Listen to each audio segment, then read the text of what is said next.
Welcome back to another episode of Contractor Secrets with Trade Business Accountants. My name is Bayley Peachey, and in this episode, we're going to be doing something a little bit differently to what we usually do. So right now, sitting next to me, I have none other than the notorious Troy Larkham. Good evening.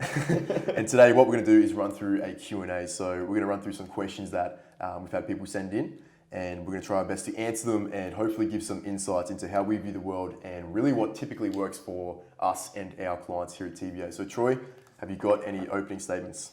Happy to be here. I'm excited for where we're planning to go with these podcasts to provide a lot of value to the greater industry because I think this kind of stuff is needed. So let's get stuck in. Absolutely. So we've got some questions. I've prepped some answers to try my best to give some value here. So we'll start with question number one. I'm currently stuck around the $1 to $1.2 million mark, and I want to grow my business. What's the best way to break out of this plateau? Because I keep trying different strategies and nothing seems to be working. Good question. So first up, if you're finding yourself getting stuck into any sort of plateau as a company, chances are you're probably not actually putting in the level of effort required that you actually need to be getting results in marketing for your business. And I don't say that to be insulting by any means. It's just in my experience, working with a wide range of different trade business owners, I see a lot of business owners greatly underestimate the level of effort required to actually put in the marketing to get the ball rolling, so to build momentum. And I always explain it too, it's like a flywheel effect. You've got to put in a lot of work now and you'll be absolutely hustling, but nothing's going to be happening. It's a very slow process. With the harder you go and the more consistent you are, you build that flywheel effect. And by the, and it could be a matter of months or years, all of a sudden it's humming along and you've got fantastic momentum. Yeah. So a lot of people underestimate what's required to actually get that going. And typically too, I see a lot of people, they put a lot of effort into their marketing, or they go, I'm going to put a lot of effort in my marketing. They start, and then their attention gets ripped to another part of the business. Yeah. So then naturally they drop the ball, or they put in a lot of work, they get results, and they have work, and they're busy all of a sudden, and they drop the ball. But the second they pull their head out of the sand, and complete that work that they've secured, they go, shit, we've got nothing on. And it starts those ebbs and flows. Yeah, the ebbs and flows, it starts that hustle again. So it becomes really easy not to prioritize that consistent marketing. So if you're in a plateau, my advice is first, really just assess whether or not you're taking marketing as seriously as you actually should be. Because what you consider to be a lot of work might not even be close to what's required. Yeah. And what I mean by that is, if you're posting once or twice a week, and then you're making 5 phone calls, you're going, well, I'm marketing. I'm trying, and I'm that's my attempt, and I'm putting in a lot of work here. It's not going to move the needle very far, as opposed to if you were to, post 30 times that week or 20 times that week and make 50 phone calls. So what I would do is, if you're in a plateau, start off with just assessing, hey, what level of output am I putting in right now, and is it actually enough, or am I taking this seriously? Because attitude really sets the pace for anything in business. Now, with that aside, in terms of specific strategy, because I think this is what this guy's actually wanting, to break out of a plateau and ignite, immense growth in a trade business, we're always telling clients you need to look at marketing in 3 ways, and that's baiting, hunting, and farming. So, first, naturally, you want to start with baiting. So this is all about marketing infrastructure. So you need to ask yourself, is your current marketing, online and offline, completely congruent, highly targeted to who you want to actually win work with, and powerful enough to bait them into contacting you? So this is, I'll rattle off a few things. This is looking at your website, doing a complete assessment of that, your social media, your email marketing, Google My Business. Is your branding, like a lot of people have really out of date, terrible branding. Look at your logo, your offers, uniforms, vehicle wraps, your proposals. So what do your quotes look like? What's the documentation there? Do you have a capability statement? All of this stuff needs to work. So if you're dropping the ball in any of these areas, across the board, online and offline, your marketing presence isn't very strong. Yep. Your marketing infrastructure is lacking. So if you're not up to scratch with your baiting, that's where you probably need to start, because I see a lot of people don't have complete congruency in their messaging, and it's not effective to who they're trying to actually attract to their company. Yeah. So, what are your thoughts on this, Troy? I think it's probably one of the biggest issues that we see when working with clients. Is it's one of the first things we note is they don't have that strong marketing and sales infrastructure to begin with. And I think probably one of the biggest things with that is a lot of people are coming into it with, talking purely marketing here, are coming in with the mindset of trying to be, you look at the big businesses, you look at Nike, you look at Apple, you look at the corporate guys and you're going, oh, that's how you market. And all the little guys are looking at those guys and going, oh, that's how we should be marketing. But the big business marketing to, even if you're turning 1 to 2 million, you're still in the category of a small to medium enterprise. I think it's up to 50 million. Yeah, it's something way out there. So your marketing in that case is very different, because when you think of the objectives of the big business and corporate to the small guy, the big business, they're looking for marketing awards, they're looking for big brand exposure, and they got billions of dollars in their pockets. Your $1 to $2 million contractor, they don't have that. And I think a really important lesson there is your focus in marketing, and especially from a baiting sense, should be very, very different, because it should be focusing on conversion and how, like you're saying, the messaging that I'm using in my marketing, is that resonating with my audience? Is that going to get them to want to pick up the phone and call me? And I think a big component of that we always talk about is proof and credibility.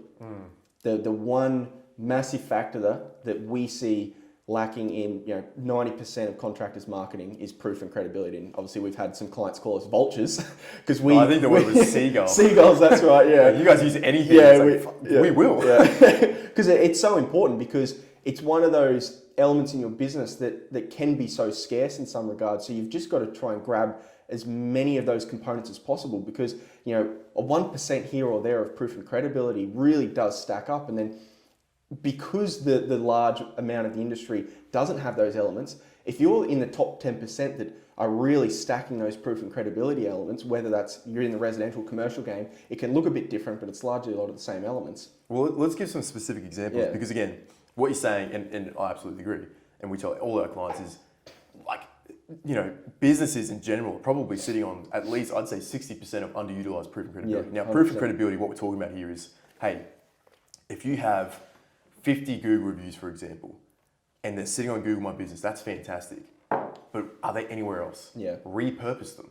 Put them on your proposals. Put them on your capability centers. Put them on your websites. Hey, still not convinced?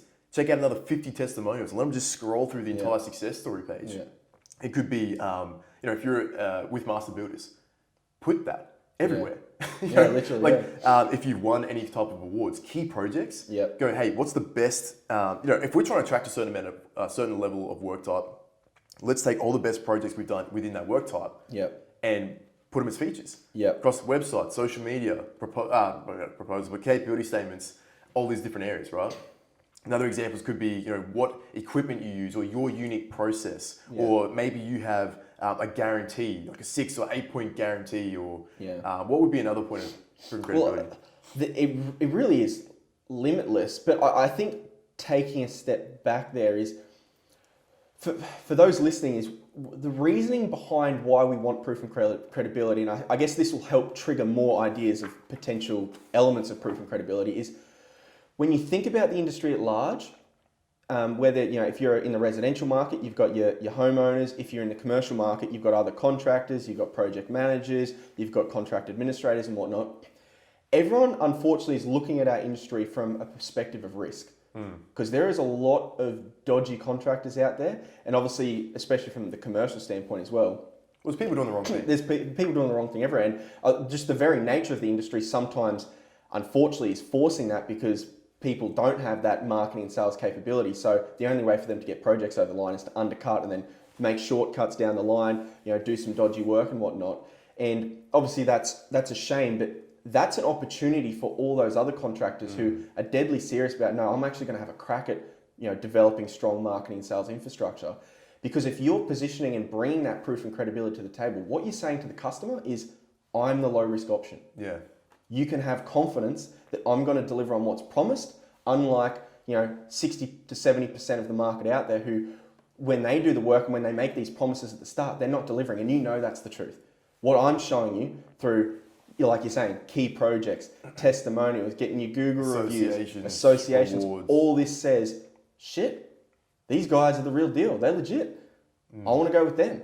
And that component, in terms of, obviously I tied into a pricing component there, and this is something we'll probably talk about a bit later on, but the power in that is it does give you that extra pricing flexibility because there's value there. Because the lower the risk, the greater the perceived value of going with you and moving forward. Because, like what Warren was talking about, where in past he's had experiences where, a guy will undercut him, come in really cheap, but then that project ended up costing the client twice as much as what Warren quoted. An extra $700,000. Exactly, like because they.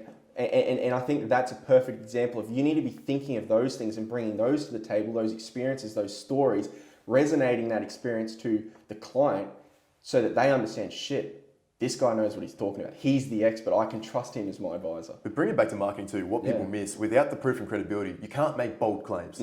Now in marketing, I'm always pushing, hey, you don't want to be bold. We all are always pushing. It's really hard to sell better. Yeah. Oh, I'm better. Well, it's just still an improved version of the shit experience people have had in the past. Yeah. You want to sell different because when you're different, it's different. Yeah. It's very easy to sell because people haven't experienced it. So in terms of marketing, if you want to be bold and stand out and be different, you need to make big, bold claims. Yeah. But if you make a big, bold claim and there's nothing to back up that claim, no one's going to believe you. Exactly. And people aren't stupid. We have this, unique ability as humans to sniff bullshit. Exactly. The second we get a feeling that something's wrong. And again, people will jump at the chance to tell you about a terrible experience with a contractor, whether it's concreters, plumbers, electricians, carpenters, builders, like endless, pick your trade, right? Which is not good. So people are naturally skeptical. And those people running around, and I'm not saying this is the guy that's asked this question because I don't know, but the people that are like, I don't need a market. My work speaks for itself. Yeah. I've got word of mouth referral. It's like, cool. It's like, we always say it's like a free lunch. Yeah.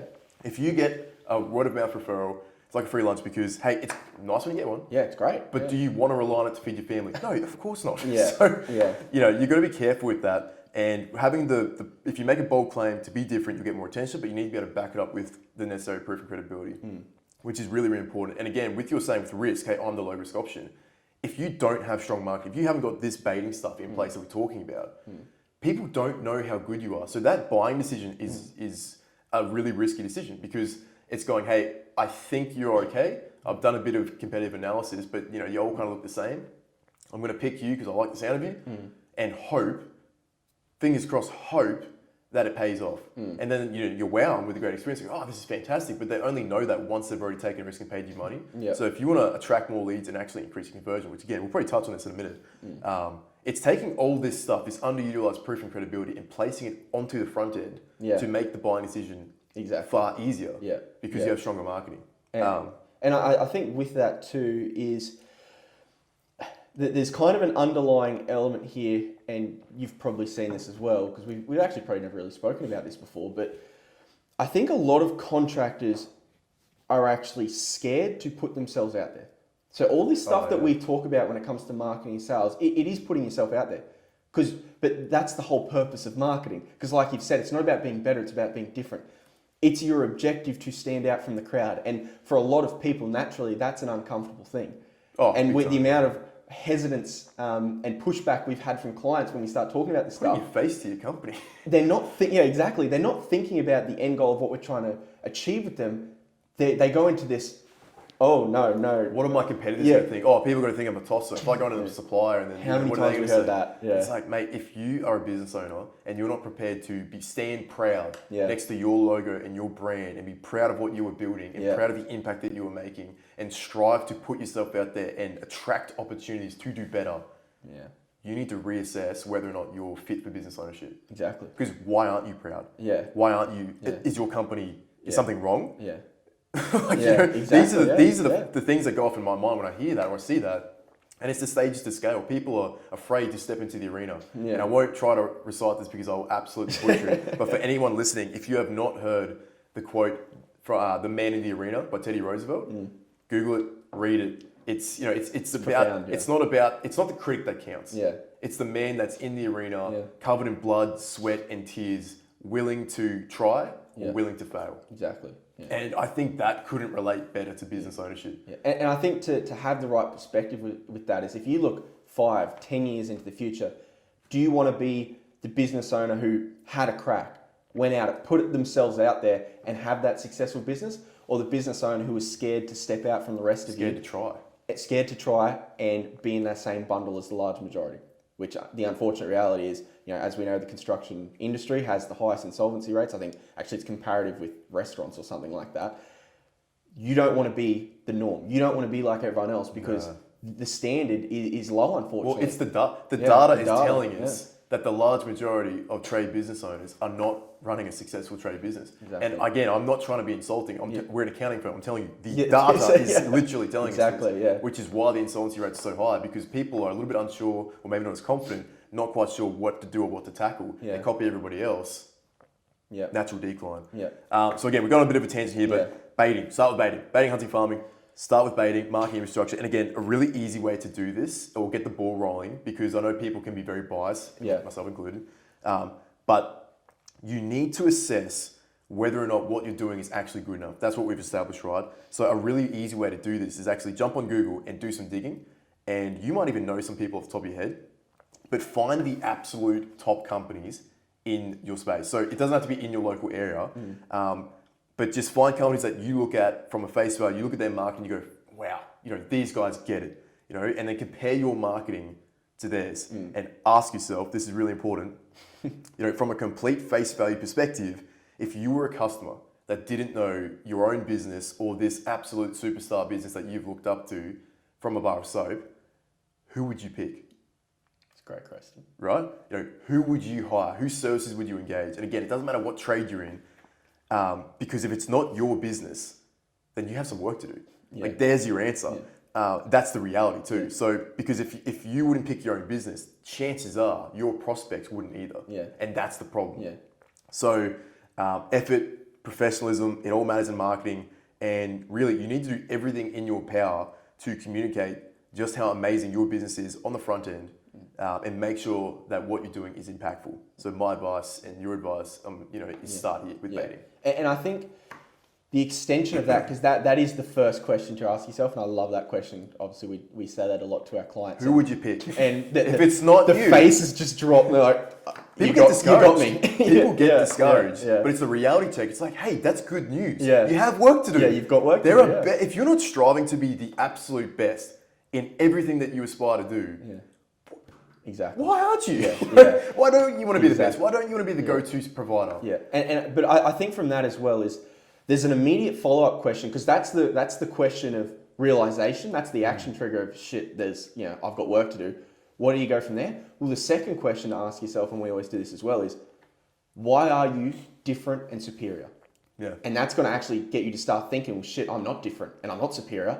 What do I need to start doing to be able to answer that question confidently? If this wasn't us talking, this is in front of a client. The client is, why should I go with you? What are you going to say? It might be, people might be different, superior, but they don't market it. And to kick up the ass where you get these guys that we've spoken to where they go, there's all these shit, all these other guys running around, these competitors of mine, they get all the work, I lost the job to them, it's pain up my ass. I go, well, I'll just Google them. I'd hire them. And they go, what? I said, well, I'm looking at their marketing. It's better than yours. It does. They might not be better at delivering, but I don't know that. I don't know that you're better either, because you haven't marketed. Exactly. You need to communicate that, which is a big thing that I think it's a kick up the bum. And again, to close, ask yourself, who would you pick? If it's not you, you have some work to do. But if the thing I like to say is, if not me, then who? Exactly. If you honestly believe you're the best, if you believe you are better than, or you provide a superior service, it's your obligation to do so. To help more people. If you think, hey, going with someone else is a lower risk option, is a high risk option, I need to save this prospect from making the bad decision. And we know. You need to educate them. Well, like we were saying before, we know that there is a lot of contractors out there who are doing the wrong thing by customers. Unfortunately, And like you say, it's your duty. It's your obligation. And again, I love saying this, is we're not trying to manipulate customers with our marketing. This is our obligation and our duty to actually try and convince them that if you go with them, I'm going to be concerned. I'm a little bit concerned that you could get ripped off. And let me tell you why. And that's going to be your duty. You need to, through natural communication of the stories, the experiences, things you've seen, but then what we're talking about here with baiting on the front end is right from the outset, you need to do everything that you possibly can to position yourself as different and superior so you look like the low risk option that they should go with. Well, it's what we do with our clients. We tell them to reset the buying criteria, which is my favorite thing to do. I think that's great. So again, start with baiting. Once you know baiting, you don't want to get stuck into what we call hunting. So this is quite possibly the fastest way to grow your company. But you have to make sure that your marketing infrastructure is in place first. If that's not squared away, you will have little success. Yeah. Well, It's making it harder. you're just making it harder for yourself. Yeah. So hunting, it's all about going after dream clients directly. So it's a much more targeted approach to go after people and, go after people that have the ability to funnel you work on an ongoing basis. So you're not going to go hunt down a residential homeowner. You're going to hunt down like a property manager, for example. Yep. So what you want to do first is outline exactly who it is that you want to target. This could be builders, commercial property managers, it could be insurance companies or interior designers, take your pick. Again, people that can refer you work on an ongoing basis. So, whoever it is. And then you want to go through and build a hit list of at least 50 to 100 people. Now, as I say that, some people go, 50 to 100 people? That's a lot of work. Yeah, it is a lot of work. You want a great company, it takes work. Yeah. So shut up and listen. Use LinkedIn or Google, get specific decision makers. So you start with a company, but you want to get specific decision makers that you can target. So again, highly targeted, that have the ability to award you this work. They're the people that make the decision at the end of the day. So it might be, again, it could be a commercial property manager or it could be the director of a company. It really varies. Yeah. But dump it into a spreadsheet, get their name, phone number, email if possible. It's not 100% needed. But what is their physical work address? Now, stay clear of PO boxes because there's no guarantee of how often people check them. So it's a done. If you can't get their address, don't bother. But once you've done that, second step is dig your well before you're thirsty. And what I mean by that is go through, connect with them. So it might be on LinkedIn, send them a message, comment publicly on their stuff, react to their stories, just kind of show up, right? And what you're ultimately trying to do here is just open dialogue. Yeah. So chip away and just hit them on all fronts. Yep. Flank them from the side and just open up that conversational dialogue. Yep. And really just be the one contractor showing up, but never asking for anything. Because you don't want to be that one that just rings them and goes, hey, you're going to need work. Or I'm an electrician. Yep. Cool. Why do I care about you? I don't. Why should I have any reason to care about you? They don't. So don't ask for anything. And I think just to quickly interject there is, this is one thing that I always say on that topic is, it's like any relationship. There's a beautiful girl at the bar. You don't go up to her and start wanting things straight away. It's about her. It's about talking about her. How often, other than those really cheesy movies, if you walk up to a girl at the bar and go, hey, let's get out of here. Yeah. They don't want to get out of here. Get away. Stop it, dude. They don't care about you. They don't care about you at all. Yeah, and it's like any relationship. It's a process. Yeah. You got to focus on them. Show that you care about them. It's any relationship. Give before you expect to receive. Like, you can't just walk up to a girl at the bar and go, let's get married. Yeah. Just slap you and throw a beer on you. Yeah. So never ask for anything. After you've done that, what you want to do, so again, you've opened up dialogue. Now, what I tell people is you can skip this process and go in cold. It's just not as effective. So if you can open dialogue, that is the number one key. It's a simple process, what I'm explaining, but people don't go through it because it takes a bit of work. And then you've got to be patient. Yep. But opening up dialogue, that phase could be a matter of months, or it could be a week. Yep. And I know people want a concrete answer, but where I say, how long do you do it for? It depends on the target. If you're going after like a major company, they'll be harder to crack. It'll take more massaging. So if it's not a major company, it could be a week. But just open up dialogue if possible. After you've done that, you want to send what I call a pattern interrupt. So this is sending them a physical package. Yep. In that physical package, you'll have capability statement, a sales letter talking specifically to that decision maker and outlining all their pain points, kind of how, and it's really just demonstrating that you intimately understand their life. Yeah. And how you can provide value to help them solve their biggest pain points. Then we're going to have a funny, lumpy mail item. So it might be, like those big Duracell old school yellow torches that cost you like, $6 from Kmart. Yep. A handwritten sticky note where it's like, don't get caught out in the dark with an unreliable electrician, or something like that. A little bit humorous, a little bit fun, but really just to make the package kind of lumpy so it looks like online shopping. Yep. Because people love receiving physical packages when it's on a bill. Yep. Also, you would put in some chocolate, put in any subby calls or any little bit of merchandise that you've got, just like to beef up the package. Yep. If you have an impressive guarantee within your capability statement, rip it out and put it as a separate document as well. Or any like case studies and stuff like that. But package it all up, wrap it up, and then you want to write private and confidential. Get a Nico or a Sharpie, I should say, get private and confidential, or stamp it, whatever it is, and it'll kind of add to the mysteriousness of the package. And it'll get someone's attention. Then you want to mail it to their office directly. So hopefully gatekeepers won't open it because it says private confidential to Tom or to Troy Larkham. And now all you want to do is use that as an excuse to ring them. So it's less of a cold call now because they'll feel like they already know who you are because you've showed up in various places online. So you want to give them a cold call, or I shouldn't say cold call. You want to give them a call using the package as an icebreaker. And again, it's pretty lighthearted. Some chockies in there and stuff like that. and you lock in a meeting to bring them coffee and toss your hat in the ring. So you want an in-person meeting with these people to just introduce yourself, elaborate on the sales letter and how you believe you can provide value. And as some examples of how this works, we've had some clients lock in close to 15 new property managers within 2 weeks, and it only costs them like $300. So you look at the cost of Google ads or Facebook ads or flyers where you might drop 5 or 10 grand to send out flyers. You can get results, but tell you what, 15 new property managers that you're in their system and they're sending you work, and it costs you $300.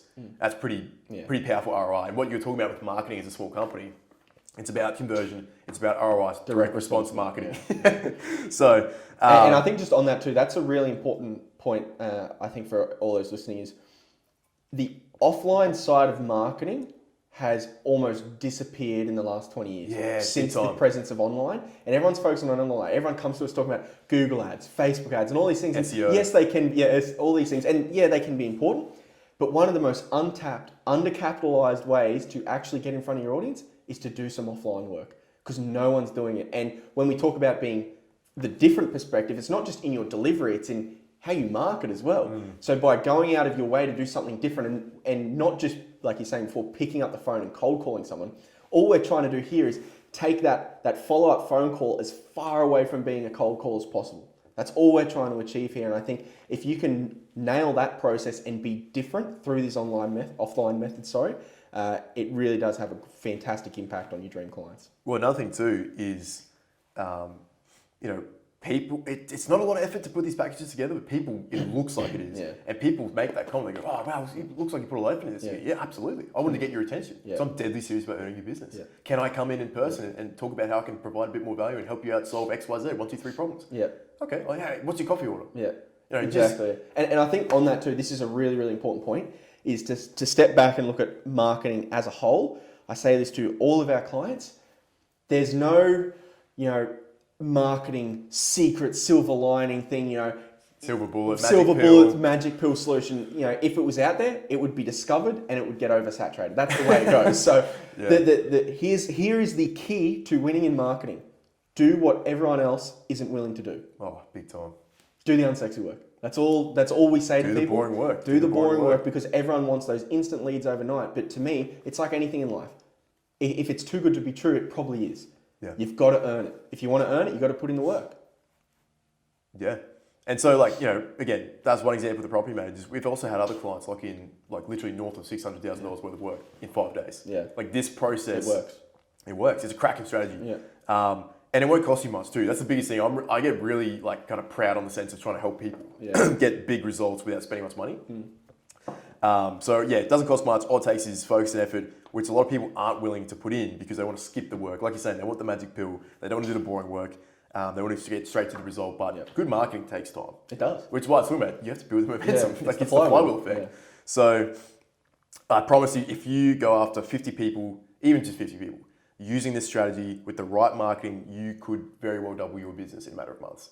And we've done it with our own businesses and clients' businesses. So I promise you, it'll work. And build more strategic alliances too. It's kind of in line with this, but if you're an electrician, go out and meet other trades. Right? Build the local network. Pick up the phone. Bang the phone. After that, baiting, hunting, farming. So now we've got farming. Just before we jump into farming, sorry to interject. The final thing I want to say on the hunting side of things, especially with those packages and the follow-ups, is be relentless. A lot of people give up with the rejection that comes with sales calls. You've got to look at sales from an unemotional standpoint. You've got to stand back and detach emotionally and look at it objectively and look at it from a numbers and metrics standpoint. For example, it could be you send 10 packages, you call 10 people, 2 never pick up, they're not interested, 8 pick up, you get 5 no's.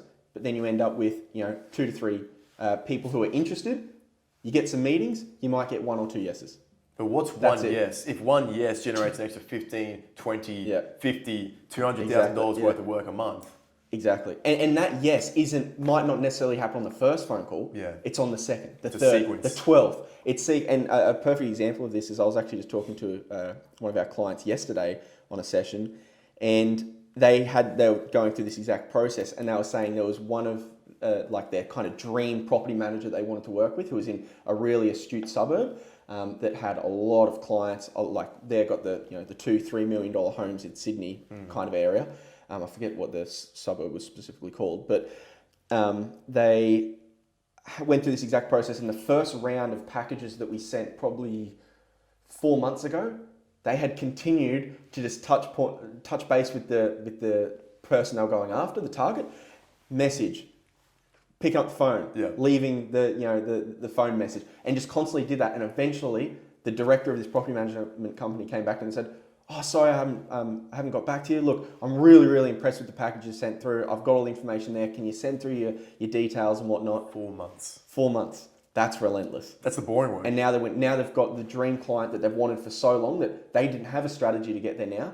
But all it was, like you're saying, is executing and doing the boring work. It's like the other client of ours where we cracked QM properties. Yeah. Like it took years. It took a long time. It took like 2 years. Yeah. And that's but when they got it. That's the commitment. Yeah. You've got to have commitment in this process, because it's those who aren't scared to keep pushing that get the results. Yeah. I love hearing stuff like that. Yeah. So again, get after it. Yeah. With farming, this is all about, really just to put it simply, it's making the most of what you already got. So oftentimes, again, what we were just talking about was acquiring new customers. Don't neglect or forget about what you've already built.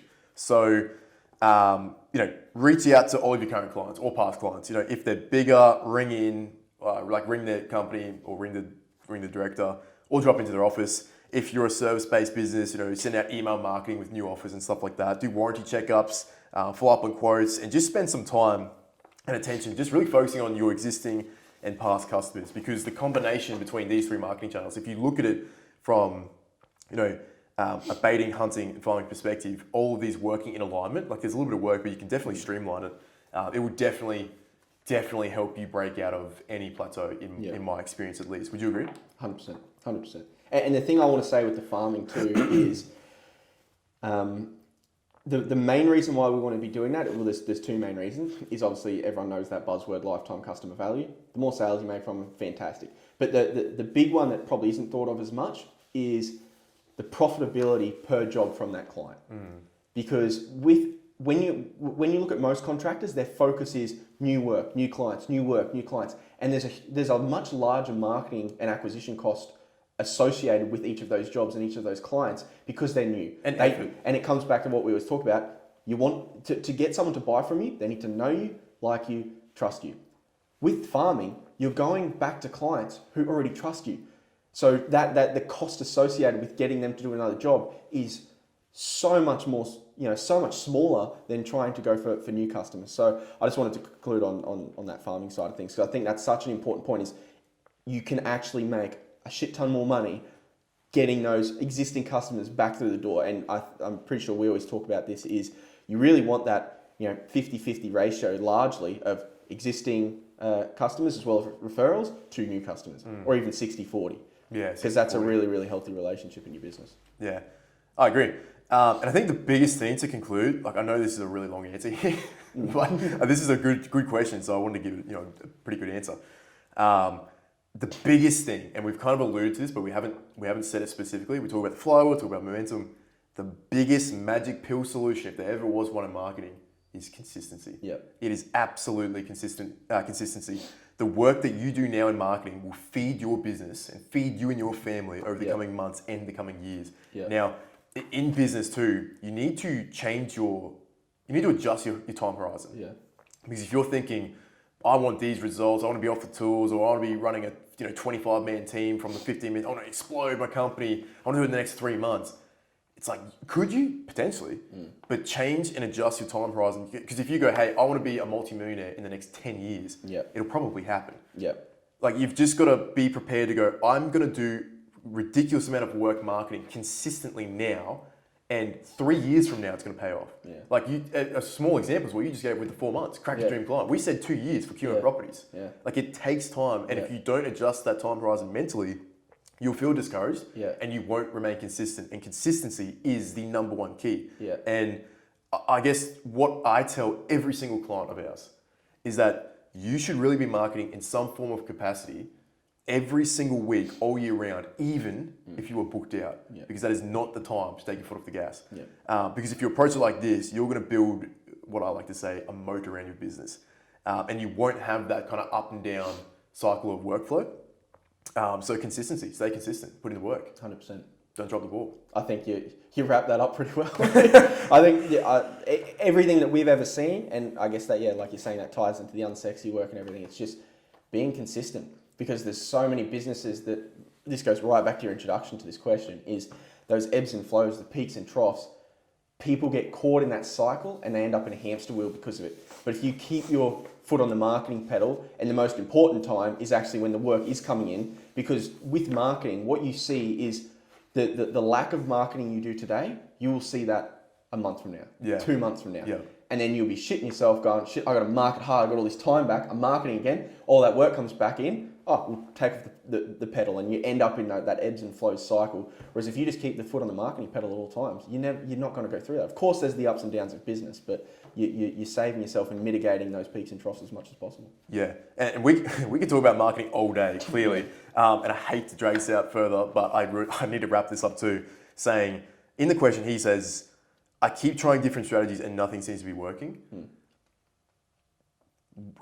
You want to be careful here, because define trying. Yeah. Because oftentimes, if you don't put in the consistency and you put in the output required, or you're not pulling it off, because you tried hard, doesn't necessarily mean you're going to get results. Yeah. At the end of the day, we're in business. It has to be good. Yeah. If it's not good enough, you don't get results. So it's that reality check of shit, maybe I need to upskill, or maybe I need to find and resource better talent to do this for me, because I don't have the time or energy to focus and apply what is needed. Yeah. But don't necessarily jump to blame the strategy. First, check yourself and go, well, are we pulling it off how we need to be? Yeah. So again. And I think on that too, just to conclude this whole point as well, is that there's kind of, obviously we've just addressed marketing at large, but what you're talking about there as well is this question actually does tie over into a lot of different areas, because from a trying side of things is, people have only got so much time in their day as well. So they're stretched. You're running a business. And that's why I wanted to make the note here that I wrote down is, there's two big things to consider in this process too, is leverage, is making sure you've got leverage, because in terms of getting out of the plateau that you're in currently and breaking through that ceiling, leverage is going to be the way to do that. Because around that kind of point that we see a lot in businesses is the business owner, he's built a team, he's got some things going, but he doesn't know how to get to that next level. It's almost like there's that layer of management now that needs to be involved. When and you they crack don't know that $1 million mark is a big portion. And there. it can be a bit difficult to navigate. But the big one that I've circled is tying back into the trying thing and time is what we like to call priority management. A lot of people talk about time management. The reality is we've all got 24 hours in the day. Yeah. But if your partner got hit by a car right now and you're busy as hell, where are you going to be? The hospital.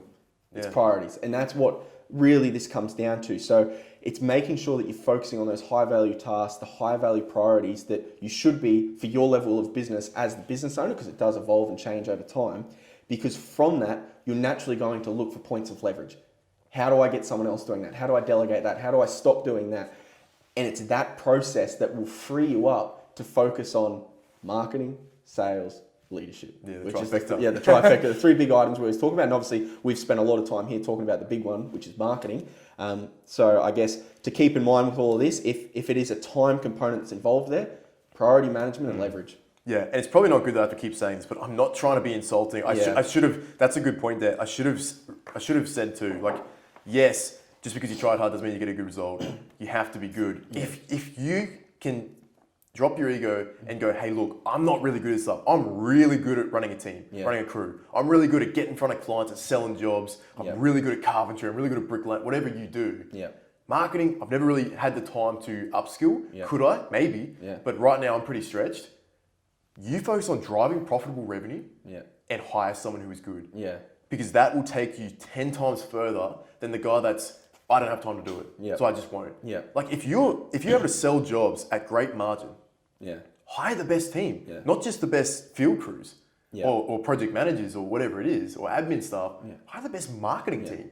Have your shit looking so damn good that your people, your competitors look around you and go, how the hell are they doing that? How does he pulling it off? So that's trying. That's trying. That's trying. I should have stressed that. Okay, moving on. Question 2. I run an electrical business in the residential space and I have 12 guys in the field. We typically do anything from $400 jobs to $20,000 jobs. What is a good profit margin I should be aiming for? Now, I think this is a pretty interesting question. I know pricing is a massive topic in this industry and everyone seems to have a different opinion. So I guess for my 2 cents here, it depends. Yeah. Like it really does depend. Yeah. And what I mean by that is, how good is your marketing? How good is your service? How good is your sales process? How well can you actually sell? What do your proposals look like? It's all these sort of things that kind of give you greater pricing flexibility, which we kind of alluded to a little bit earlier.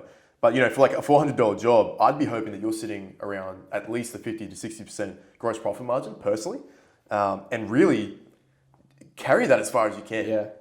Because I know like people are sitting here going, oh, what are you talking about? I know profit margins on jobs depends on the clients. It depends on the industries and the work types. However, I also know that a lot of people typically use that as an excuse or a bit of an excuse. We've got some clients running at a 50% GP with builders on some pretty big projects where $300,000 projects. I think it would shock a lot of people. I think it would be outside of what people think is possible. Yeah. And it is possible though. It is. So that head trash stops a lot of people. So be careful with that one. So what profit you should be making kind of really depends on a bunch of different variables. But as a rough guide, in my opinion, I would love to see this guy hitting the 40 to 50% GP all the way up to his $20,000 jobs. It's definitely achievable. And if he's getting higher than $20,000 job, hold it. Yeah, big time. Like I know, it's achievable. Yeah. But if he's listening right now and he's panicking at the very thought of even doing that, this might be an indication that maybe I'm not saying it is, but maybe marketing and sales just isn't where it really needs to be, and maybe things need to improve, or maybe it is and it's the mindset. Yep. Maybe something's going on between the ears that is stopping him from unlocking greater profitability in his business. And Troy, did you want to maybe expand on that and maybe talk about value and particularly the relationship that we talk about with marketing, sales, and pricing? Yeah. Well, there's kind of 2 things you allude to on it. I'll address that one first. There's a really important point here to make is a lot of business owners look at the functions of their business individually. And in what you're talking about here is one of the big ones is the relationship between marketing, sales, and pricing. Yeah, they see a bit of a relationship between marketing and sales, but then pricing's just over here. And a perfect example of that to prove that point is people in the industry saying, no, the market's price driven. I try to raise my prices, but they didn't accept it. Well, no shit. It's a race to marketing and sales all is people, still the same. All people care about is the lowest price. There's nothing I can do about it. It's not my fault. It's not my fault. I don't like that. And big time. And this is why what you're talking about is no customer is actually price driven. Every customer is value driven, but it's a spectrum. Yes. That's the key is you're going to have customers who in terms of when they're assessing value, price is weighted at 99%. So yeah, you could actually probably technically call them price driven, but it's the value in their mind. People are making decisions on value because no one necessarily wants to just buy cheap for cheap's sake. People want a bargain. They want value for money. They want to pay less for something than what it's perceived to be worth. And that's really the focus here. And this ties all the way back into the marketing and sales side of things we was talking about before, is you need to try really hard to charge those prices is to make sure that your marketing and sales is really, really strong and it's showcasing massive perceived value, that you look like the low risk option, that they can have confidence that you're going to deliver on the promises that you're promising right from the start. Because if you can do that, these customers are going to be happy to pay more. The right customers at the top end of the spectrum where price might only be weighted at 60%, 65%. There's a 40 to 35% bit of room there for you to go, I can put more value in there. What else can I do? And that's got to be the focus here, is to be able to increase your prices and charge these prices that we're talking about. And we're not just pulling this out of our ass. This is what we do with our clients. Oh, 100%. Day out. 100%. Like, this is all we... You look at Jack. Yeah. It's like, hey, have good marketing to attract the right people that you want to attract. So again, if your marketing is vague and it's not talking to someone specifically, you're going to attract vague results. Exactly. You're going to attract anybody. Yeah. You want some people to come to your website and go, oh, they're not for me. Yeah. You need to be very specific. Yeah. Now, if you are like Jack and you want to be winning jobs at 30 to 40% higher prices, it's because you do such a great job in marketing and sales of communicating the perceived value is much higher so that they still feel like they're getting an absolute deal and bargain, as you're saying, at a fair price. Yeah. And it is because they're delivering an exceptional service, which is far superior to the standard around them. 100%. So it's not, and this is the thing, it's not ripping, a lot of people get that head trash, it's not ripping people off, it's pricing in a way that matches the service that you're providing or the value that you're providing. If you aren't providing a valuable service, maybe you can't up your price. That's unethical. And that is unethical. And that might be the root problem here is if you don't believe you can price those charges, you can charge those prices, is it because you're not good enough? Yeah. And that's a hard pill to swallow. Yeah. But maybe that's something that needs to happen, that you need to reflect on that and go, well, I need to change that. Yeah. Because I think too, if you're not delivering a good service in business, that's a problem. Yeah, big time. And it's funny you say that because it was actually one of the points that I wrote down here when you were talking before, is the relationship between the value and the ethics of increasing prices, because that's probably a big one that is the head trash around why people don't increase their prices. But going on with Jack is, I think, a great example here, and it's probably one of the, it's a simple and small example, but I think it really elaborates on what we're talking about here. And he was saying before he was working with us, so he was, not making much money, was unprofitable, a little bit of profit here and there, but largely unprofitable, not paying themselves fair market company wage. was running at a loss. It was running at a loss. Yeah. So for a number of years. Yeah, and it wasn't a good situation. But what we found, and once he started working with us, and I guess going back to the business model, is they were charging what everyone else was charging. They were low. The going rate. Yeah, literally. And then within, I think it was probably 4 months in, we increased their prices quite substantially. And was it double? What was it? It was quite a bit, and I think a lot of people listening would, they'd be what I shouldn't have sweared there, but they would be quite shocked at what's getting charged now, and they would probably look at that. And I say this to Jack all the time: is a lot of people in the industry would look at that as unethical what you're charging.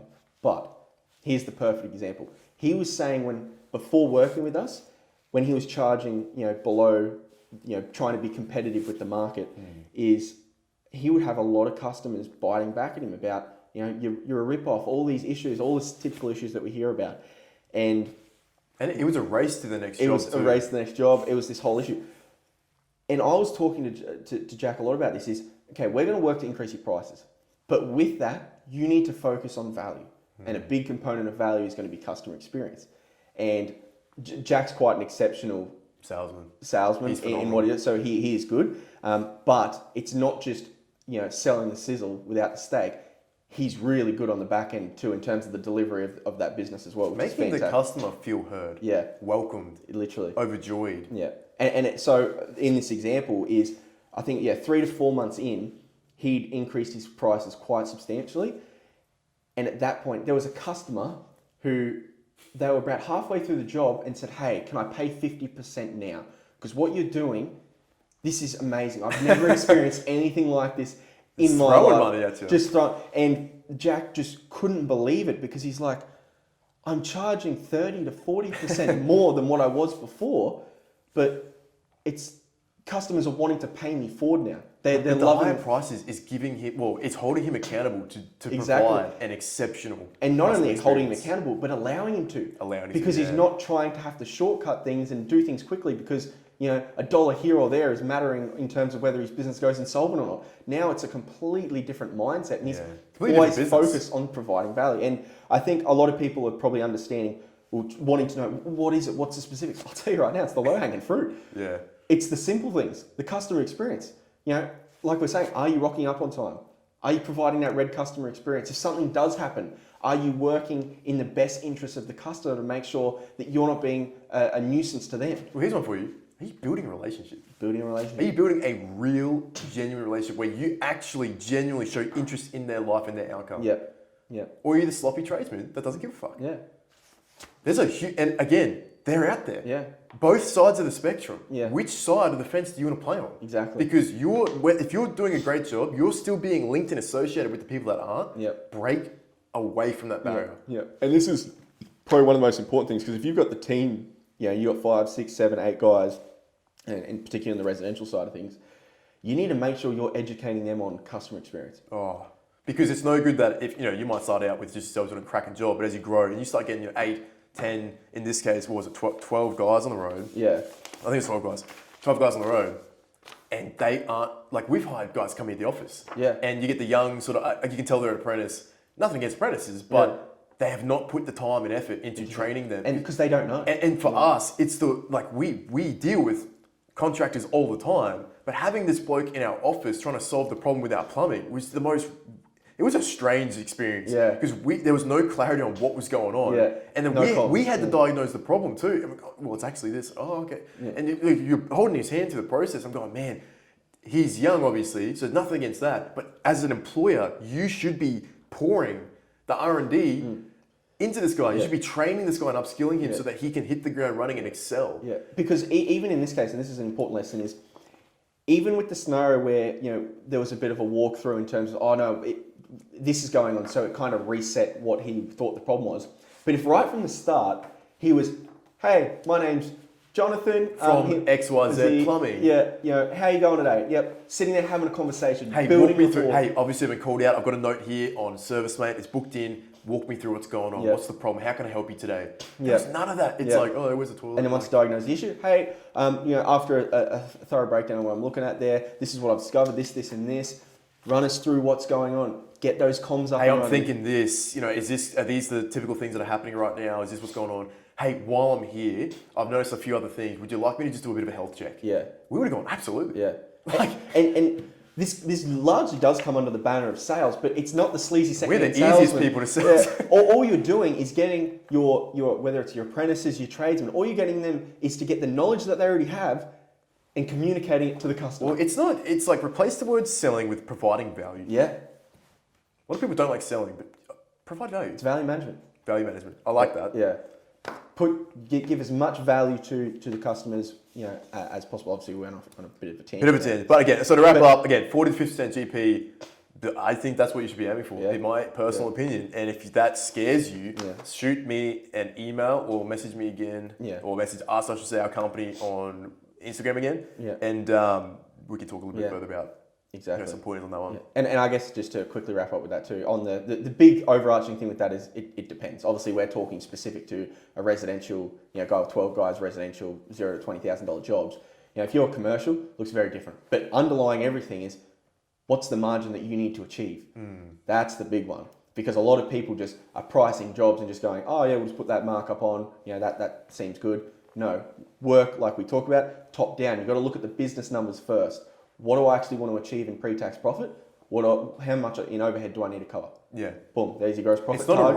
It's not a random number. No. Yeah. That's the key. And of course, there's the other side to that is you can't, obviously you can't be ridiculous and you can't be infinite with that.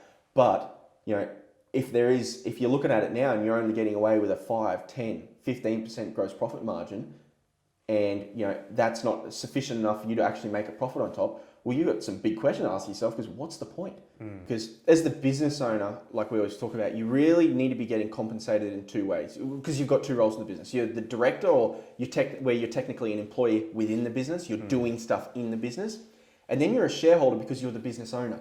So you should be getting a return on investment. So while it's all well and good to earn a wage from the company and make a salary from the business and getting paid for working in it, you're getting no compensation for the business owner and as a shareholder. And I would say, and this is what we always talk about, is in your business, you need to be a more demanding shareholder and a more demanding employee. Yeah. So, you've ticked the box of wages. Yeah, you're covering your wages, but if you're not making any profit, God, if you're a shareholder, you'd be a lot more demanding. You'd hear about it because what's going on there? I'm making no money. I've got all this invested capital in here. Where's my return? Hey, something needs to change in the management of this company, because we are not getting results. Exactly. And maybe that's you. And as a shareholder, you're going, whoa. Yeah, exactly. And obviously, this is a much bigger topic that we can get really technical about. We won't go into that on this session. We can save that maybe potentially later in another video. But I think that the big overarching statement is it depends. It depends. Depends on market, depends on your goals and what your costs are in your business. And when you say goals too, like we're talking about what profit margin should you be aiming for? Yeah. With goals, we mean how much do you personally want to earn? Yeah. That's the biggest variable. Yeah. Because that sets the pace for everything. Which again, we'll probably answer that in another video. Because it does go to retained earnings. What's your capital safety net? What's your working capital? How you got to fund that with cash? What's your growth rate? There is so many variables there that impact how much should it be. And again, it depends. Yeah. Great answer from trade business accountants. Yeah. look, if you want more help on that, reach out. We'd be more Shoot us an email. more than happy to help you out with your particular business and your particular situation. But I'm sure we'll be filming a lot more content talking about those specific topics down the track. Yeah. So we've actually gone a lot longer than I expected. We've got a few questions here that we didn't even touch on. So we went a lot longer than I thought we would. So that might be all we have time for today. Yeah. What we might do, we'll maybe film another episode next week, and we'll kick back off where we've left off with these questions. So again, I want to thank everybody that sent in questions. We will get round to them. So again, we'll sit down, we'll film more Q&As. So if we didn't get to your question today, hopefully we'll get to it in the next one, and we'll try and pump through them. Yep. If you haven't already, subscribe to the podcast to be notified when more episodes come out. We'll also chuck this episode on YouTube too. So subscribe to Trade Business Accountants on YouTube if you want to be notified when episodes go live there as well. If you are looking for a more proactive accounting service where we work with you, covering these sort of things that we're talking about now to help you make more money now, rather than just meeting come tax time, to simply outline how you went when it's already too late to do anything about it. So, the typical accounting service, you meet once, twice a year, they just file your taxes. It's not very proactive, it's reactive. And, they're not necessarily, or they don't necessarily have the time to allocate to each client to help them drive better performance and get results. Yeah. That's what we do. So if you're interested in that, head to tradebusinessaccountants.com.au and book in a call. We're happy to have a chat. I want to thank you for listening. I hope you can take some of our insights into what works for us and our clients and implement this into your own business and ultimately improve and get better results. Troy, have you got any final words? That was a lot of fun. I can't wait to do that again, because I feel like this is just, it's a really great thing to do, put this information out there, and I'm excited to answer more questions next week. Yeah, I mean, first time doing a Q&A, hopefully, if we get some good feedback and people want to hear more, happy to sit down and have a crack at answering more questions. I've enjoyed it. It's actually been quite fun for me personally. Yeah. So that's all for us in this episode, and we'll catch everyone on the next one. Yeah. And if you got any more questions, shoot us a message on any of our social medias, comment on our YouTube videos, whatever it is. We'll find them and we'll throw them in here. Chuck them in the folder and pick out ones periodically and answer them as best we can. Yeah. Awesome. All right.